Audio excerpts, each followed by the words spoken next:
Good evening, and welcome to the Thursday Camera Artist Guild Critique. I am your host, George DeLoache. I'm a portrait artist and photographer's coach, and this is where we help photographers learn to master the photographic arts.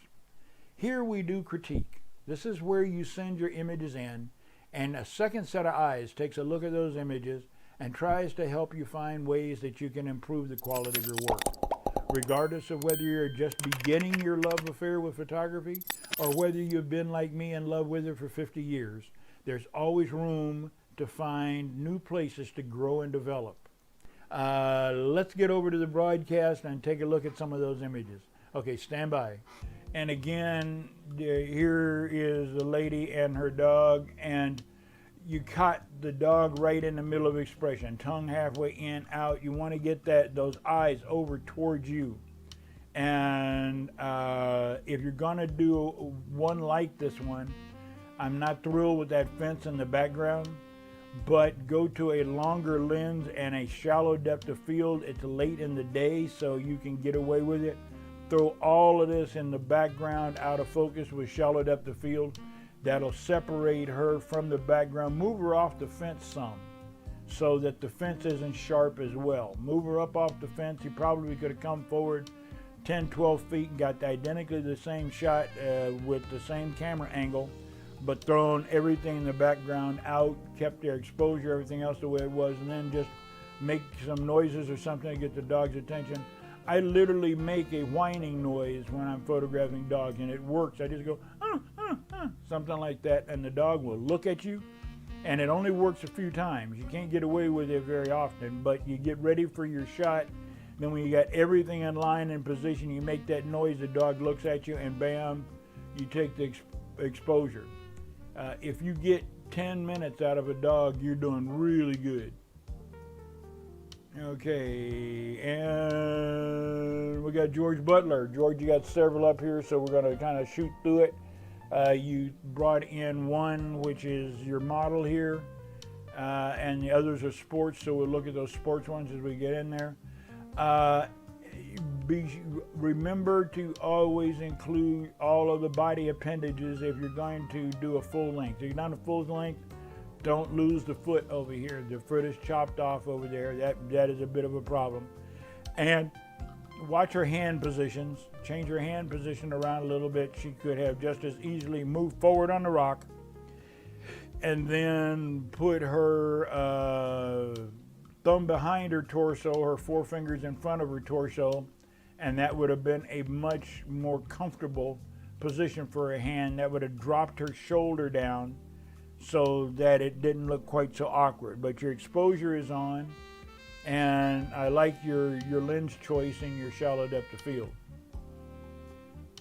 Okay, this is another one, and this is another George Butler.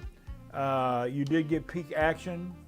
A couple of the sports shooters mentioned it. I agree with them that the action is in the receiver and the tackler, and all the rest of the stuff out here is unnecessary. This has got to be, looks like training camp to me, practice, because you got, I don't think these are everybody's in shorts and stuff like that. That doesn't look like an actual game, but let's see what happens if you were to just crop it in. You could, on this one, it's gonna have to be a vertical crop because, let's see here, there we go. Maybe something like that would be a little more. We dropped them in there on the 1/3 compositional line. We've left enough room so that the action is moving the camera left, it'll go out. And we eliminated a lot of the elements there that were distracting from the main focal point. So just keep that into consideration when you are framing and when you're doing your post-production. And last image, watch out for cropping off body parts. I know you are really going for the peak action, but all the rest of it is part of that. So zoom out, move with your feet, pay attention to your surroundings, and you know, there you go, just work it out. Okay, this one is G. Johnson. And there's a lot to like about this one, G. I find a lot of things in there that I think are interesting and well worth consideration. The thing that bothers me, I love the model, the tennis position, you know, all of that. The depth of field choice was fine. I might like to push that depth of field a little bit more to get the background a little more out of line. The camera angle's fine. What bugs me is the tennis net. And I know you were trying to add it compositionally, but it blocks the model. It blocks the model and most of her torso. And so anything that detracts from the model is not adding to the image. At least that's my opinion. Other people may have different opinions, but that's the way I see it. I love this portion of it up here. The face, the hands, the tennis racket, all of that is right on point. But that net just doesn't work for me. This, on the other hand, works.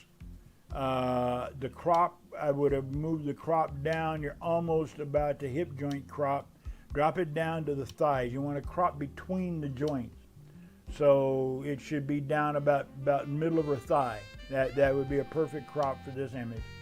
And other than that, it's nice. Okay, Gary Duncan.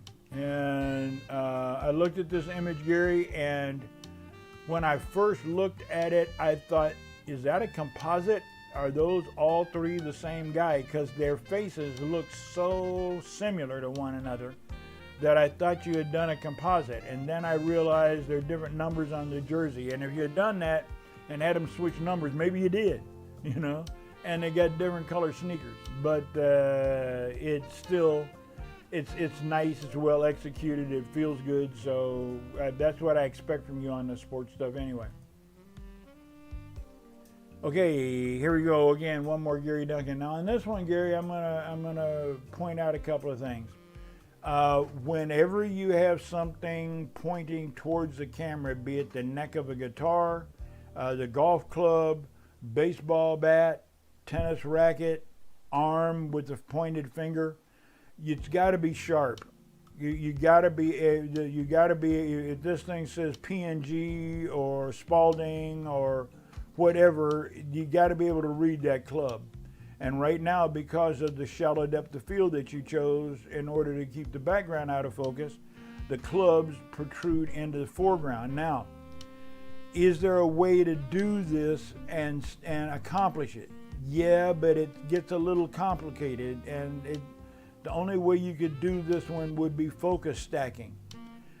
You can use hyperfocus, and hyperfocus operates under the principle that you have a greater distance or depth of field behind the point that you're focusing at than you do in front of the point that you're focusing at. So you, rather than focusing on their face, you would focus on a spot somewhere up the elbow, somewhere along about elbow range. If you have to check your depth of field and see what your depth of field is. I have a depth of field app on my phone. You can get them for any phone, Android, iPhone. Get a depth of field calculator. It'll let you plug in your camera, your lens, and your f-stop, and it'll tell you what that depth of field is. Some of them will even give you the hyperfocal distance. So let's say you had a 1 or 2 or 3 foot depth of field. Let's say just figure 3 feet with this one. And the club is about maybe 2.5 feet away from the subject.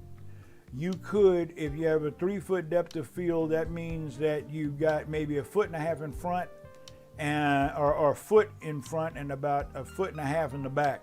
So you can focus up here 1.5 feet or so farther up her arm, and her face would still be sharp, but the club would be closer to the near end where your depth of field begins to fall off on the near side. That's one way.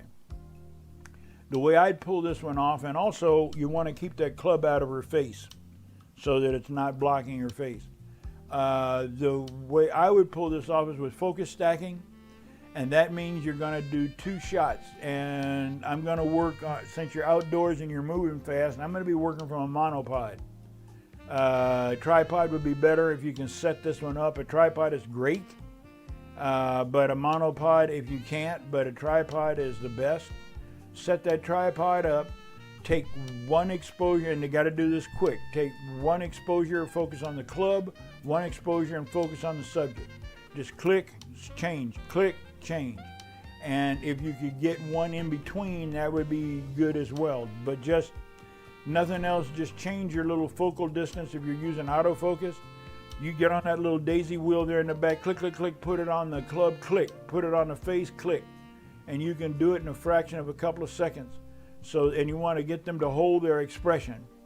And then in post-production, bring that in, and with layer mask, then you can bring the focus back in to the front where it's focused there, and that's called focus stacking, and check it. You know, look it up and you can get some more information on it. Okay, there we go. Okay, Gary, thank you.